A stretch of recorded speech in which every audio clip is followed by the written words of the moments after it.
السلام عليكم ورحمة الله وبركاته. الحمد لله وحده والصلاة والسلام على النبي لا نبي بعده ثم نشهد أن لا إله إلا الله وحده لا شريك له ولا نظير له ولا مثل له ولا مثال له لا والد له ولا ولد له ولا مشير له ثم نشهد أن سيدنا سيد ساداتنا سيد عباداتنا طبيبنا طبيب قلوبنا طبيب أجسادنا طبيب أرواحنا أعلانا أجلانا أتقانا أولانا مولانا محمد صلى الله عليه وسلم. সুপ্রারম্ভে সকল প্রকার প্রশংসা ধ্বনিত হোক বিশ্ববিধাতার আরশে আজিম। অতঃপর শত সহস্র দরুদের বৃষ্টি ঝাড়া অবতীর্ণ হোক জনাবে মুহাম্মদুর রাসূলুল্লাহ সাল্লাল্লাহু আলাইহি ওয়াসাল্লামের পাক রওজা ধারে। ভূমিকা দীর্ঘায়ু না করে আপনাদের সামনে দুটো বিষয় একটু বোঝাতে চাই। প্রথম কথা, আজকের রাত্রে মানুষ ইবাদতে এত উৎসুক কেন? আর দ্বিতীয় কথা, মানুষকে আল্লাহ পাক মানুষকে দুটো জিনিস দ্বারা সৃষ্টি করেছেন। খুব ভালো করে শুনবেন বাচ্চারা, যারা ঘুমাচ্ছ ঘুম ছাড়ো। আল্লাহ পাক মানুষকে দুটো জিনিস দ্বারা সৃষ্টি করেছেন। একটা হলো বডি বা শরীর, আর একটা হলো আত্মা। আল্লাহ পাক বডি কিভাবে বানালেন এই নিয়ে কোরআন শরীফে বিভিন্ন জায়গায় বিভিন্ন রকমের উল্লেখ দিয়েছেন। ওয়ালাকাদ খালাকনাল ইনসানা মিন সুলালাতিন মিন তিন। আল্লাহ পাক মানুষকে মাটি থেকে তৈরি করেছেন। তবে মনে রাখবেন, সরাসরি মাটি থেকে হযরত আদম আলাইহিস সালাতু ওয়াস সালামকে বানানো হয়েছিল, তারপরে সরাসরি মাটি থেকে আর কাউকে বানানো হয়নি, উপাদান থেকে বানানো হয়েছে।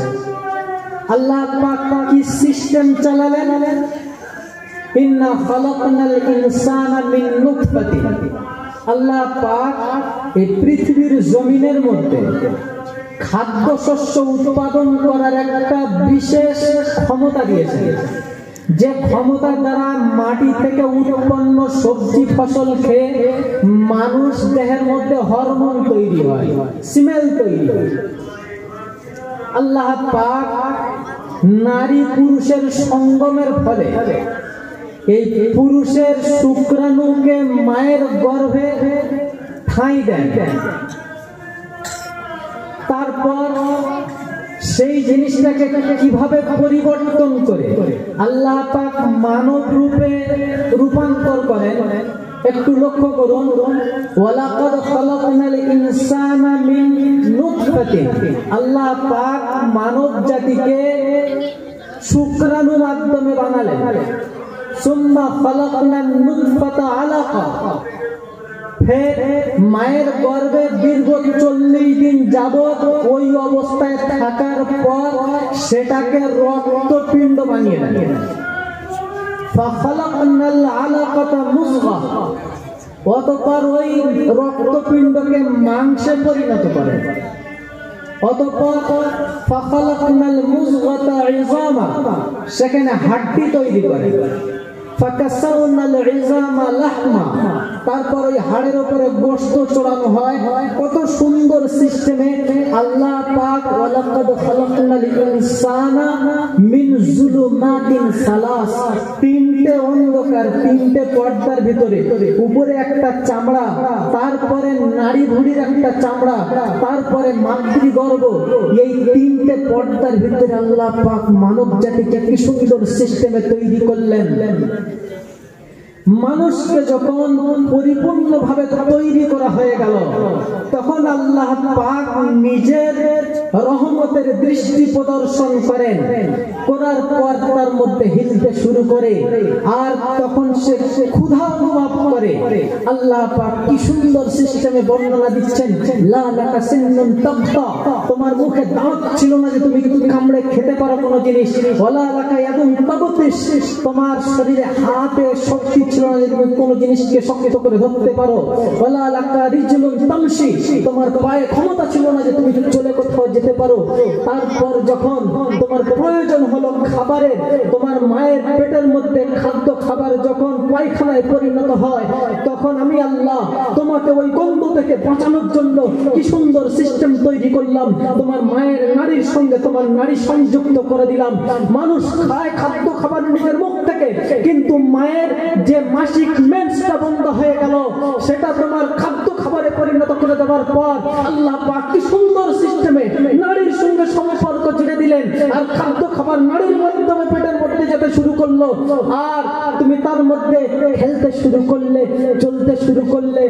আর আল্লাহ পাক কি সুন্দর সিস্টেম আর একটা বর্ণনা করলেন, সেখানে বেটা ছেলে মেয়ে ছেলে হিজড়ে বানানোর জন্য আল্লাহ পাক সুন্দর সিস্টেম অবলম্বন করলেন যে আমি যদি চাই তো কখনো কন্যা সন্তান দিই, যদি চাই পুত্র সন্তান দিই, আর যদি চাই সেটাকে মাছ বানিয়ে রেখে দিই। তোমাদের কোনো ক্ষমতা নেই মাতৃ গর্ভে বীর্য পৌঁছানোর পর থেকে শুরু করে যতক্ষণ পর্যন্ত না লিঙ্গ তৈরি করা হচ্ছে, ততক্ষণ পর্যন্ত কোনো মেশিনের ক্ষমতা নেই যে ওটা কি আকারে আছে, কি অবস্থায় আছে, বলার মতো কোনো অবকাশ নেই, এ বলার সাহস কাদর নেই, কোনো মেশিনও নেই। আল্লাহ পাক বলেন, আমি চাহিদা করলে তুমি মেয়ে হতে পারো, আমি চাহিদা করলে তুমি পুরুষ হতে পারো, আর আমি চাহিদা করলে কাউকে নারী পুরুষ উভয় দান করি, আর কাউকে চাইলে তাকে ওয়াজআলু মান ইয়াশাউ আকিমা, আর যখন চাই না বেআওলাদ নিঃসন্তান করে তার পৃথিবীর বুকে ছেড়ে রাখি। আল্লাহ পাক আমাদেরকে এই সিস্টেমে যখন পেটের মধ্যে রাখলেন, তো আল্লাহ পাক কি বললেন, ওয়ালাকাদ জাআলনা লাকা করারান ফি বাতনি উম্মিক, তোমার জন্য তোমার মায়ের পেটে একটা ঠিকানা তৈরি করলাম। ফালাম্মা তাম্মাত মুদ্দাতা আশহুর, যখন তুমি তোমার মায়ের গর্ভে থাকার সময় পূর্ণাঙ্গতা লাভ করলে, 10 মাস 10 দিন যখন পূরণ হয়ে গেল, তোমার ভূমিষ্ঠ হওয়ার সময় এসে গেল, আমি আল্লাহ এক ফেরেশতা নিযুক্ত করলাম, যে ফেরেশতা তোমার সামনে দুটো ডানা বিছিয়ে দিল, সেই ডানার উপরে তোমাকে শুইয়ে দেওয়া হলো। আর শুয়ে আসার পর তোমার মায়ের লজ্জাস্থান ছিল অত্যন্ত সংকীর্ণ, যেখান থেকে 3 কিলো 2.5 কিলো 3.5 কিলো বাচ্চা প্রসব হওয়া এত সম্ভব নয়, এত সহজ কথা নয়। আমি আল্লাহ কি করলাম, সুম্মা সাবিলা ইয়াসরা, ওই রাস্তাকে এত সুন্দর প্রশস্ত করে দিলাম, তোমার মতো 2.5 কিলো 3 কিলো বাচ্চা ভূমিষ্ঠ হওয়ার জন্য যথেষ্ট রাস্তা তৈরি হয়ে গেল। ফির যখন তুমি পৃথিবীর বুকে আসলে, তোমার মধ্যে কোন রকমের ক্ষমতা ছিল না কান্না ছাড়া, কোন চাহিদা করার প্রয়োজন হলে তুমি শুধু কাঁদতে, তুমি মায়ের কোলে পেশাব করে দেওয়ার পরে কেঁদে ফেলতে, তোমার যখন খিদা লাগতো কেঁদে ফেলতে, তুমি যখন নাপাক হয়ে যেতে তখন কেঁদে ফেলতে, তোমার কান্না বোঝার ক্ষমতা আমি আল্লাহ তোমার মায়ের কাছে দিয়ে দিলাম। আর তখন যখন তোমার খিদে লাগতে শুরু করলো, পৃথিবীর বুকের খাবার ছিল অত্যন্ত শক্ত, অত্যন্ত কঠিন, যেটা তুমি হজম করতে পারতে না, তখন আমি আল্লাহ তোমার উপরে দয়া করে কি করলাম, তোমার মায়ের বুকে তোমার জন্য দুটো দরিয়া জারি করে দিলাম। আগারাতু লাকা রাকিকাইন ইয়ামবিআনি লাকা লাবানান খালিসা দাফিআন ফিশ শিতাই ওয়া বারিদান ফিস সাইফি ফাহাল ইয়াকদিরু আহাদুন আলা গায়রি যালিক, যে দুধ তোমার জন্য ঠান্ডা সিজনে হালকা গরম, আর গরমের সময় হালকা ঠান্ডা, আমি আল্লাহ তোমার মায়ের বুকে তোমার জন্য প্রস্তুত করলাম। এতটা পরে যখন যখন তোমার মধ্যে তোমার শরীরে হালকা ক্ষমতা আসলো, ফালাম্মা আনতাজুদা আযদুক, যখন ফালাম্মা ইনিশতাদ্দাত আযদুক, যখন তোমার বাহুবল এসে গেল, যখন তোমার সিনা চওড়া হয়ে গেল, যখন তোমার কোমর শক্ত হয়ে গেল, আমি আল্লাহ আমার সামনে মাথা নত করার পরিবর্তে তুমি বান্দা করলে কি নিজের অহংকারে নিজের দাপট দেখাতে শুরু করলে। এটা তোমার উচিত ছিল না। তারপরেও তুমি অহংকারী বান্দা। যদি যদি তুমি আমার কাছে একবার ক্ষমা প্রার্থনা করো, আমি আল্লাহ তোমার সারা জীবনের সমস্ত গুনার দিকে দৃষ্টিপাত না করে তোমার তওবার দিকে লক্ষ্য করে আমি তোমার পূর্বের সমস্ত গুনাহ মাফ করে দিই। ওয়া ইন তাবলুগু যাবুকা আনানাস সামা, যদিও তোমার গুনার রাশি আসমান পর্যন্ত পৌঁছে যায়, আর সেই মুহূর্তে তুমি যদি আমার কাছে একবার ভিক্ষার ঝুলি পাতো, একবার যদি তওবা করার উদ্দেশ্যে আমার দরবারে হাত পাতো, আমি আল্লাহ তোমাকে ফেরাবো না। তবে মনে রাখবেন, এটা একটা বিশেষ সময়ে হাত পাততে হয়, আর সেই বিশেষ সময়ের মধ্যে আজ রাত, এই রাতটি আল্লাহ পাকের দরবারে আমার আপনার তওবার হাত আল্লাহ পাক ফেরান না। আমাদের আত্মীয় স্বজন যারা কবরস্থ হয়ে গেছেন, তাদেরও একটা অধিকার আছে। তাদের ছেড়ে যাওয়া, তাদের পরিত্যক্ত সম্পত্তি আমরা ভোগ করে যাচ্ছি। আজও পর্যন্ত কোনোদিন মনে হলো না তাদের কবরের পাশ দিয়ে পার হওয়ার সময় একবার সালামটুকু পেশ করি।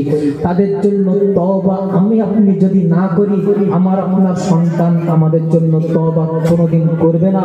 তাই এই রাতে হযরত আলী ইবনে আবি তালিব রাদিয়াল্লাহু তাআলা আনহু থেকে বর্ণিত বাইহাকী শরীফের রিওয়ায়াতের মধ্যে উল্লেখ করা হয়েছে যে মান বালাগা লাইলাতান নিসফি মিন শাবান, যে ব্যক্তি শাবান মাসের অর্ধ তারিখে নিজেকে উপস্থাপন করতে পারলে, ওয়া ইয়াকুমু বিহা লাইলা, আর সেই রাতে আল্লাহ পাকের আরাধনায় রাত্রি জাগরণ করতে পারল, ওয়ায়াসুমু ইয়াওমা বাদা, আর তারপরের দিনে সে রোজা রাখলো, আল্লাহ পাক তার বিগত জীবনের সমস্ত সগীরা গুনাহ মাফ করে। সেদিকে লক্ষ্য রেখে আমার প্রিয় বন্ধু শ্রোতাবর্গ, আপনারা যারা আজকের এখানে এসেছেন, জেনে যান আজকের রাতে বিশেষ কোনো নামাজ নেই। মেয়েরা প্রশ্ন করে, হুজুর লাইলাতুল বারাত বা শবে বরাতের নামাজ কি রকম পড়তে হয়?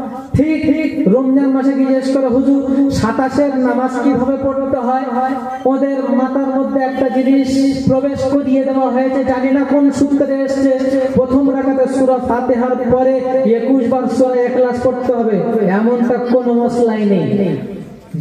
যে সূরাটা আপনার মুখস্থ আছে সেই সূরা দিয়ে 2 রাকাত নফল নামাজ যথেষ্ট। এই রাতের জন্য বিশেষ কোনো নামাজ নেই। হ্যাঁ, এই রাতের বিশেষ কাজ বলতে কি, হুজুর আলাইহিস সালাতু ওয়াস সালাম থেকে সাব্যস্ত তিনি এই রাতে নফল নামাজ বেশি পড়েছেন, আর ব্যক্তিগতভাবে পার্সোনাল কবর জিয়ারত করেছেন, সমবেত ভাবে না। তাই আজকের রাতের নফল নামাজ হিসাবে অন্য হাদিসের মধ্যে এসেছে সালাতুত তাসবিহ, একটা নামাজ আছে 4 রাকাত বিশিষ্ট নামাজ। এই 4 রাকাত বিশিষ্ট নামাজের ফজিলত বর্ণনা করতে গিয়ে আল্লাহর রাসূল সাল্লাল্লাহু আলাইহি ওয়াসাল্লাম হযরত মুআজ ইবনে জাবাল রাদিয়াল্লাহু তাআলা আনহুকে বলছেন, মুআজ যদি সম্ভব হয় সালাতুত তাসবিহ দৈনন্দিন আদায়, তা যদি না হয় সপ্তাহে একবার পড়ো, তা যদি সম্ভব না হয় মাসে একবার পড়ো, অন্যথায় বছরে একবার পড়ো, আর তাও যদি তোমার দ্বারা না হয় অন্তত জীবদ্দশায় একবার আদায়। সালাতুত তাসবির বৈশিষ্ট্য কি? অন্য নামাজের ন্যায় এটাও 4 রাকাত নামাজ। যেমন নফল নামাজের প্রতি রাকাতে সূরা ফাতিহা সহ অন্য সূরা মিলাতে হয়, ঠিক তদ্রূপ এই নামাজটাও অমনি 4 রাকাত, প্রতি রাকাতে সূরা ফাতিহা সহ যে কোনো সূরা মিলিয়ে নামাজ পড়বেন। এক্সট্রা বিশেষ যে জিনিসটা সেটা হলো এই 4 রাকাত নামাজে 300 বার তৃতীয় কলেমা পড়তে। তো 300 বার তৃতীয় কলেমা পড়বো কিভাবে? আমার আপনার মসজিদের সঙ্গে সম্পর্ক এমন যে সপ্তাহে জুমার দিন মসজিদে যাই, হাঁটুই হাত দিয়ে সুবহান রাব্বিল আযীম কবার পড়েছি হিসাব থাকে না। কমপক্ষে 3 বার, 5 বার, 7 বার। ও জানে না কিরকম পড়তে হয়, শুদ্ধতা কি সে হিসাব নেই। এই 300 বারের হিসাব করব কিভাবে? আমি সঠিক একটা পদ্ধতি আপনাদের জানিয়ে দিচ্ছি, মনে রাখবেন। আগামী কাল আপনারা আবারও এখানে আসুন, আরো সুন্দর থেকে সুন্দরতম আলোচনা আপনাদের অপেক্ষা করছে। আমি সালাতুত তাসবির বিবরণটা আপনাদের সামনে উপস্থাপন করে বক্তব্যের রেখা টানবো আর জিকিরের দিকে অগ্রসর হব। প্রতি রাকাতে 75 বার করে হবে। 4 রাকাতে কবার হবে? যদি প্রথম রাকাতে 75 হয়, দ্বিতীয় রাকাতে 75 হয়, তৃতীয় রাকাতে 75, চতুর্থ রাকাতে 75, প্রতি রাকাতে 75 করে হলে 4 রাকাতে কতবার হবে? মাধ্যমিক পড়ছো কারা? 300 বার হবে, তাই তো? এই 75 বার কখন পড়বো? প্রথম রাকাতে। খুব গুরুত্ব দিয়ে শুনো। আর একাগ্রতার সঙ্গে এই নামাজ পড়তে হবে। অন্য কোনো খেয়াল যদি আসে, কম বেশি হয়ে গেলে নামাজটা হবে না। একবার কম বা একবার বেশি যদি হয়, এ নামাজ হবে না, নামাজ ভঙ্গ হয়ে যাবে। এই নামাজটা পুনরায় আদায় করা আপনার জিম্মায় ওয়াজিব। নফল কাজ করার ইখতিয়ার আছে, আপনি চাইলে করতে পারেন আর চাইলে নাও করতে পারে। যদি নফল ইবাদত শুরু করেন, শেষ করা ওয়াজিব, এর মাঝে যদি ভেঙে যায় তাহলে আপনার জীবনে ওয়াজিব হয়ে বাকি থাকে। তাই মনে রাখবেন, এই নামাজটা অত্যন্ত নির্জনে, একাকী, ঝামেলা মুক্ত, আওয়াজ মুক্ত, এইরকম অবস্থায় খুব একনিষ্ঠভাবে আদায় করতে হবে। রাকাতে 75 বার। কেমন? প্রথম রাকাতে তাহরিমা বাঁধলেন, আল্লাহু আকবার, দোয়া সানা পড়লেন, পড়ার পর 15 বার পড়বেন সুবহানাল্লাহি ওয়াল হামদুলিল্লাহি ওয়া লা ইলাহা ইল্লাল্লাহু আল্লাহু আকবার। বাস এত, লা হাওলা ওয়ালা কুওয়াতা ইল্লা বিল্লাহ পড়ার দরকার নেই। কি পড়বেন? সুবহানাল্লাহ ওয়াল হামদুলিল্লাহ ওয়া লা ইলাহা ইল্লাল্লাহু আল্লাহু আকবার। এই সময় পড়বেন কতবার?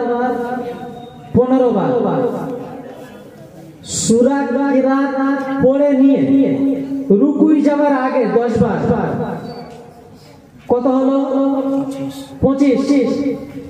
রুকুই গিয়ে রুকুর তাসবিহ 3 বার, 5 বার, 7 বার কমপক্ষে পড়ার পর 10 বার। 25 আর 10 35।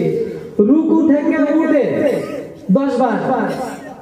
35 আর 10 প্রথম সিজদায় গিয়ে সিজদার তাসবিহ পড়ার পর 10 বার। 45 আর 10 55। সিজদা থেকে উঠে বসে 10 বার। 55 আর 10 আবার সিজদায় গিয়ে সিজদার তাসবিহ পড়ে নিয়ে 10 বার। 65 আর 10 75। দ্বিতীয় রাকাতে যখন উঠলেন, আর তো দোয়া সানা পড়তে হবে না, তাহলে দ্বিতীয় রাকাতের জন্য দাঁড়িয়ে মাত্র 15 বার। বুঝে আসছে? এমন ভাবে প্রতি রাকাতে 75 বার করে যদি তৃতীয় কলেমাটা পড়া যায়, 4 রাকাতে হবে 300 বার। এটা বিশেষ নামাজ। এই নামাজ কমপক্ষে আজকের রাতে পড়া উত্তম। আর আমাদের আত্মীয় স্বজন যারা আমাদের ছেড়ে গত হয়ে গেছেন, তাদের আত্মার মাগফিরাতের জন্য দোয়া কামনা করা। বাড়িতে মেয়েরা বা আমরা নিজেরা যে যতটুকু তেলাওয়াত করতে পেরেছি, কলেমা খানি করতে পেরেছি, সেগুলো তাদের আত্মায় তার সওয়াব বকশানোর জন্য দোয়া করা। আমরা নিজেরা যদি না বকশাতে পারি, যিনি দোয়া করাবেন তার কাছে এসে বলবো যে আমার এতটা কোরআন খানি আছে, আমার বাড়িতে এতটা কলেমা খানি আছে। আজকে সমবেতভাবে সমস্ত গ্রামবাসী যত আত্মীয় স্বজন দুনিয়াতে গত হয়ে গেছেন, সবার আত্মার মাগফিরাতের কামনা তৎসহ তাদের আত্মায় সওয়াব হাদিয়া স্বরূপ প্রেরণ করার সময় আমরা খেয়াল রাখবো। তার সাথে সাথে ব্যক্তিগতভাবে কবর জিয়ারত করব। কবর জিয়ারতের পদ্ধতি কি, কবর জিয়ারতের সময় বলে দেওয়া হবে ইনশাআল্লাহ। আজকের এই পর্যন্ত সমাপ্ত করলাম। আপনাদের বলা কথার মধ্যে যদি কোনো রকমের ত্রুটি আপনাদের মনে হয়ে থাকে, মার্জনা করবেন। আর যা কিছু বলেছি আল্লাহ পাকের উদ্দেশ্যে শ্রবণ করেছেন, আমল করার উদ্দেশ্যেই আপনারা আজ থেকে প্রতিজ্ঞাবদ্ধ হন। হায়াত বাকি, মুলাকাত বাকি। ওয়া আখিরু দাওয়ানা আলহামদুলিল্লাহি রাব্বিল আলামিন।